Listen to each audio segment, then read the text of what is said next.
Thank you for joining Amanda and I on World Mental Health Day. Such an important day. And thank you for joining us for this wellness moment. We're only going to be on for a few minutes just to get you guys some information and some stuff. So thank you for joining us. My name is Katiuscia Gray. I'm a licensed clinical social worker and a certified yoga teacher. And my name is Amanda Flatt. I'm also a licensed clinical social worker and just love all things mental health and how it shows up in every part of our life. And we love to just bring that to our attention, right? It's been incredible, I think, in terms of how much more open we are about mental health, but yet at the same time, we're still struggling. So we love to take moments like this to kind of talk about it. And World Mental Health Day, even though mental health is an everyday thing, I think today is a beautiful day for us to take a second to do that. So we're gonna actually kick off first with a little mindfulness exercise. And it's something that we all struggle with, which is listening. So what I'm gonna ask you guys to do is to listen. And what that's gonna mean right now is to just put everything else down for a second. And I want you to just open up your ears. And I want you to raise your hand when you think that you can hear the sound. So I'm gonna play a sound. When you feel like you hear it, you're gonna raise your hand, right? Even if I can't see you, it's okay. You don't have to be on camera for this, right? But I'm gonna play the sound and raise your hand when you think you can hear it.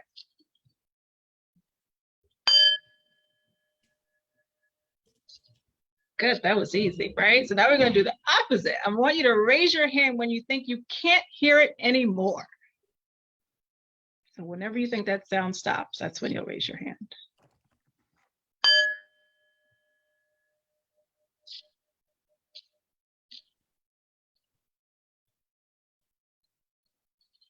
I see a lot of like maybe hands, right? We're like, oh, I'm not sure. All right, so now I'm gonna ask you to close your eyes and really just tune in and pay attention. And same thing, raise your hand when you think you can't hear the sound anymore.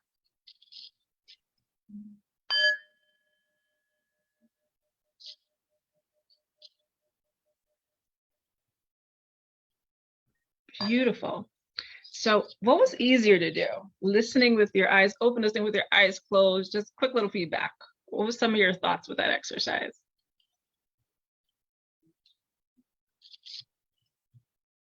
See some thinking faces. I'll put it in the chat if you don't feel like unmuting yourself. So sometimes as we go through, oh, go ahead. Yeah, I was gonna say, I think listening with your eyes closed, but maybe I was cheating because I saw you do this with my eyes open. You were cheating.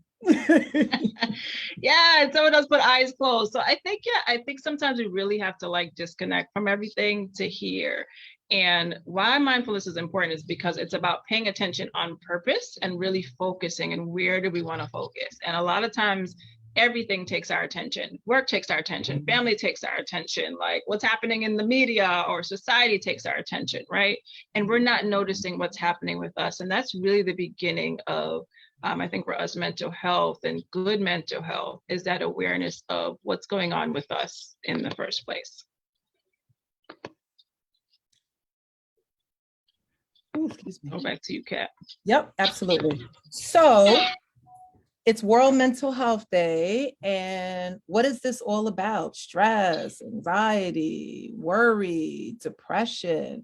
It's kind of like a daily part of our lives, right? We're all in this. I just did a workshop on this constant sort of thing, this hamster wheel that have been on since the pandemic. I don't even know if I could call it since the pandemic because we're still before that, right?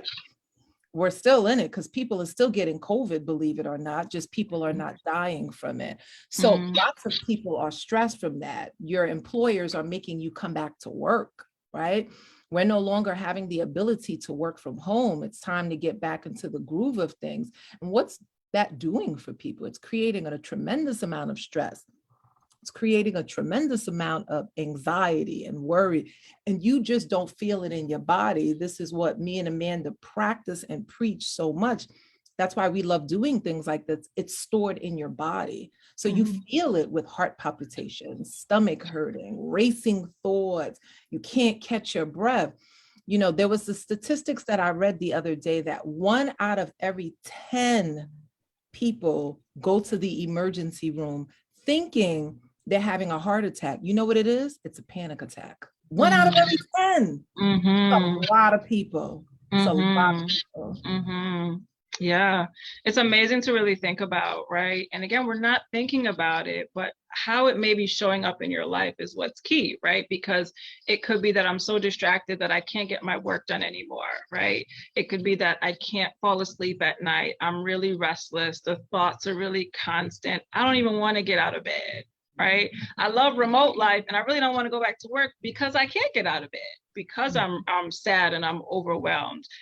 So a lot of us are really going through the motions and we don't even realize that that is also part of mental health. We tend to think of it on this extreme end of, you know, the crazy person on the street, right? We hear all the talks about the folks on the subways and things like that. But mental health is really the spectrum.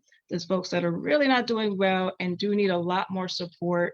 But then there's a huge window of people that they're not even getting what they need on a day-to-day basis. And it can easily tilt into a place that's super unhealthy, right? So we've got to think about how can we be proactive in taking care of our mental health right now? And we love to look at that in creative ways. Right. And I think that's what makes me and Amanda so unique, because in case anyone didn't know, I'm going to keep saying this, and you probably heard me say this 10,000 times, we're in a mental health crisis, okay? There is not enough therapists to meet this demand. I'm going to say it one more time for the cheap seats in the back.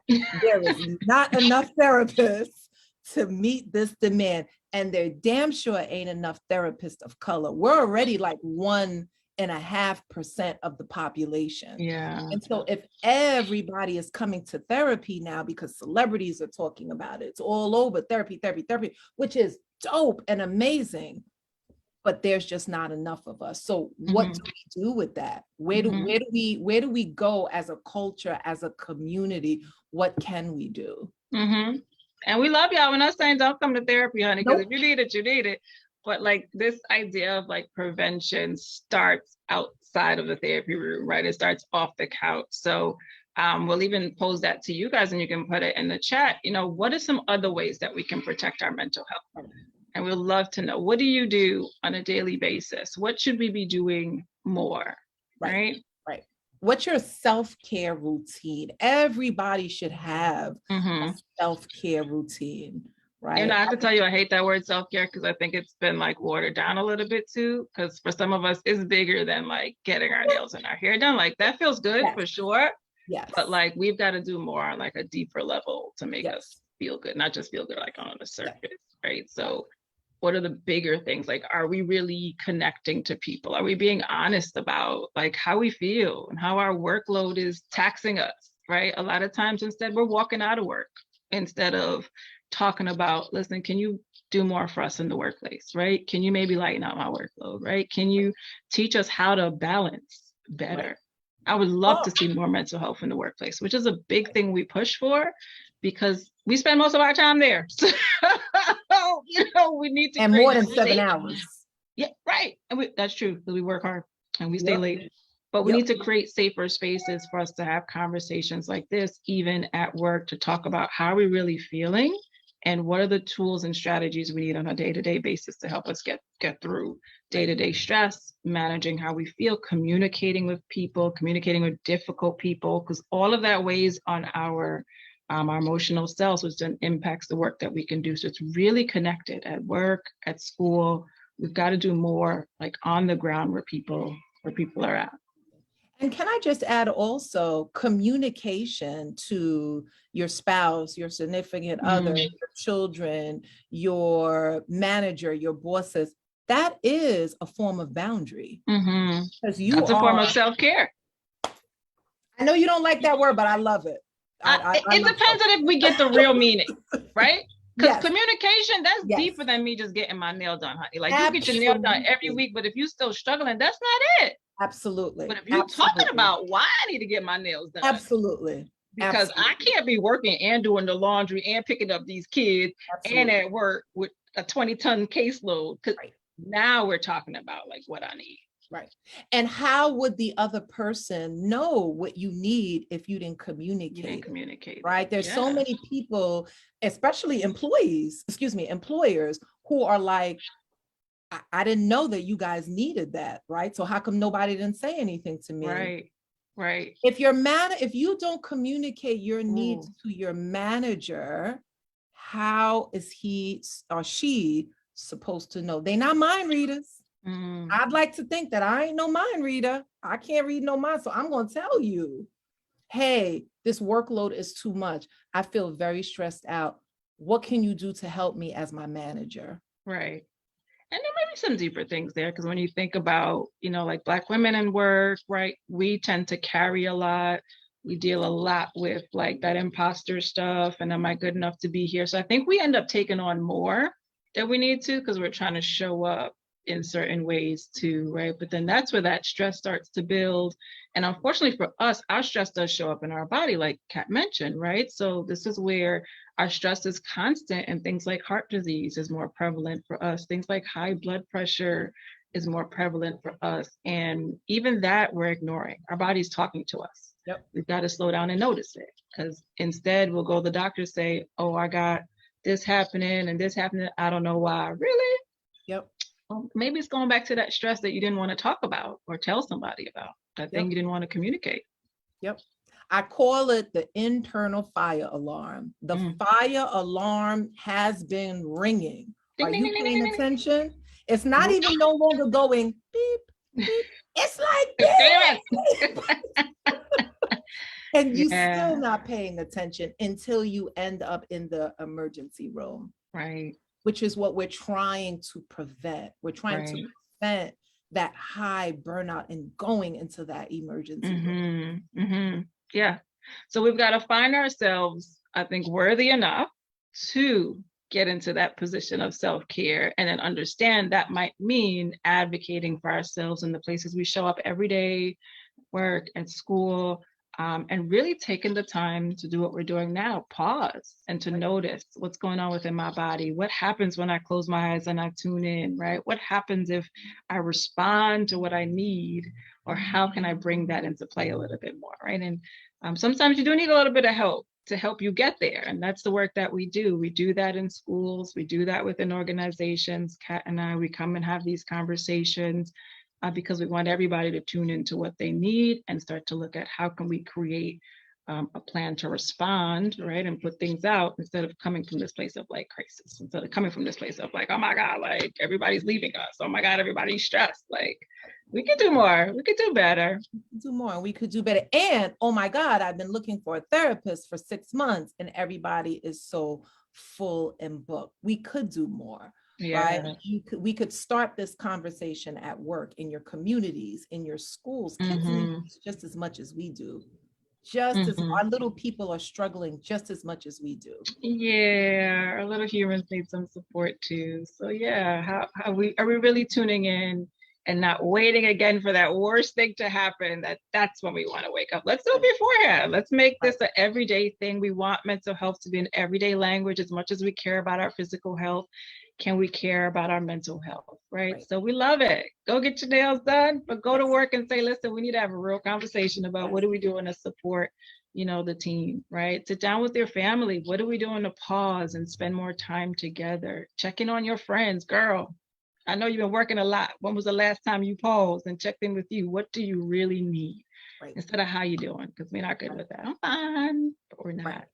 Right. So and that's a place of vulnerability. Right. And piggybacking off of Amanda, that's a place of vulnerability. And as a woman of color, me having been around so many other women of color, we have real big issues related to vulnerability because it's tied into, we think that it's weak. We think that it's this. We think that it's negative. And it's actually not. It's actually freeing, in my opinion, to let you know, I'm not having a good day. I'm struggling today. Maybe tomorrow will be better, but for right now, I'm struggling, and that's okay. That's okay. And there's something to doing that with people that look like you, right? And I'm sorry, but it's true. we just feel a little bit more comfortable. And I think that's why that's important too, that you want to work with folks that look like you and bring those folks into where you are too, because it should really reflect the people that you serve, right? Because then we don't have to have that guard up, and we can get in a little bit quickly to the real issues and the core issues and get to that a little bit more. So, sometimes it just helps to have folks that look like you as well, right? So we're really happy for this conversation on mental health. We want to keep it going, and we are really giving you the responsibility to keep it going, because we can only do what we can. Like, we're always here. We're always like, yo, we're here to share. Like, where's everybody at, right? So it's up to you to know what you need and seek that, and to advocate for that. Advocate, advocate, advocate. If you guys don't talk about it, nothing is going to change, right? The places where you are, things like even your insurance company, advocate. Like, yo, why can't I find a therapist of color, right? What are you doing to panel people, right? Why aren't you covering my mental health services? Ask those questions too before you sign up. Once upon a time, we just took whatever we got, but now you've got to make sure you've got all the coverage that you need, because a lot of times too, we can't see people because the deductible is too high, or things aren't covered, or things aren't covered well, right? So that's going to come down to you guys fighting for what's important all the time and not waiting for things to be crazy. Right. And if you feel like this was a helpful conversation, feel free to reach out to us. We can come and speak to your organization, your business, your schools. We'll leave our information in the chat box. Mm-hmm. Feel free to reach out to me and Amanda, and we'll jump on a call. Yeah. So I think we're going to, Yes. I'm going to ask you guys to put in a comment. What's one thing that you're going to do walking away from this to protect your mental health? It could be personal, or it could be helping your circle understand the need for mental health, right? So we want to hear your commitment on World Mental Health Day. What's that one thing that you're going to do to protect your mental health? Put that for us in the chat. And then I think I had something for us to end working on boundaries, working on boundaries, protecting my peace. That's right. Back up. You ain't messing with my peace today, honey. I like to say my favorite line, which is what I've been doing with my family, is apology accepted. Mm-hmm. Your access is now denied to me. See you at the next function. I'm done with you. No beef, no beef. Mm-hmm. See you at the next function. Love it. Be more aware of your body and what it's saying. Yeah. It'll always give you little signs. Mm-hmm. Absolutely. So we're going to end with a little walking meditation. So I want you to just pull your chair back, and we're going to walk. So Amanda started with the mindfulness. I'm going to end with a meditation. Meditation is super important to me. It's a big part of my self-care. It's a big part of how to ground myself, how to relax myself. I like to say it really is, whatever you call it. I call it the divine, you call it God. It really is the divine. It's talking to you. It's talking to you, right? And that's what you essentially want. You want that talk to you to keep you calm and relaxed. So I want you to push back your chair, and hopefully everyone can see me. And you're not going to close your eyes for this. You're just going to walk around in your space. So let's try it together. Let's push our chair back. And let's just stand up for a moment and just stay here just for 1 second. We're going to keep our palms to the side, palms facing up. And let's take a deep breath in through our nose. Exhale out of our mouth with a big sigh. Deep inhale in through our nose. Exhale with a big sigh. Now I just want you to just really walk really slow in your space. Just notice your space. Notice what it looks like. Notice the sounds in the room. Maybe even notice the sounds in your body. Just notice. This could also be done outside during a break, where you pay attention to the trees, you pay attention to the sounds all around you. You're blocking out all that internal outside noise and just going deep within the body and focusing all your attention and all your awareness internally. Just notice.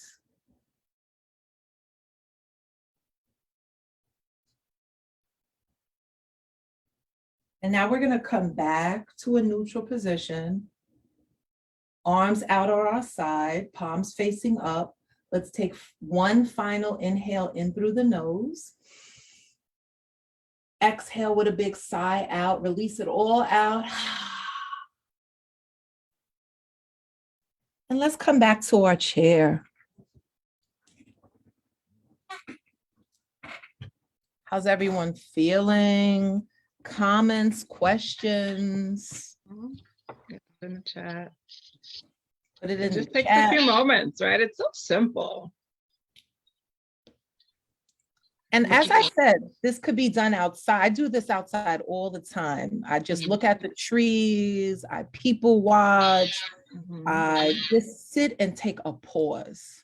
Doesn't have to be long. It could just be a few minutes, like just what we did. Just noticing, taking it in. Yeah. Like all change begins with just noticing. Oh, fabulous.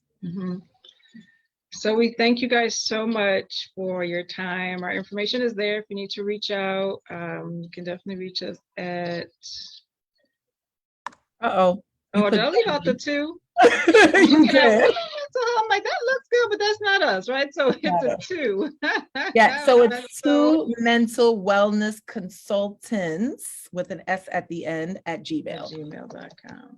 Here we go. One more time, 2 mental wellness consultants at Gmail. So feel free to reach out, feel free to speak to your human resources department, your organizations. We are here and we are available. Yeah, I really love supporting you guys. So thank you so much for joining us and taking that wellness moment in. Oh, you're so welcome. We're glad to have had that pause with you. Absolutely. And hopefully we'll see you guys soon in some other capacity. Oh, by the way, we have that we have a anxiety training coming up too. So if you're in the field, I would just love to know more about what anxiety looks like and how to address it. Be sure to check out that training as well. And creative ways on how to manage it. Right. So feel free to share that out. Maybe can we drop that in the link real quick? Yes, Amanda? we'll make sure to do that too. Because I think for us, it's about evolving your skills, right? So it's like, just like we've got to evolve how we take care of ourselves, we've got to make sure that we evolve our skills as providers so we can understand what's happening with people and know how to best support them. Absolutely.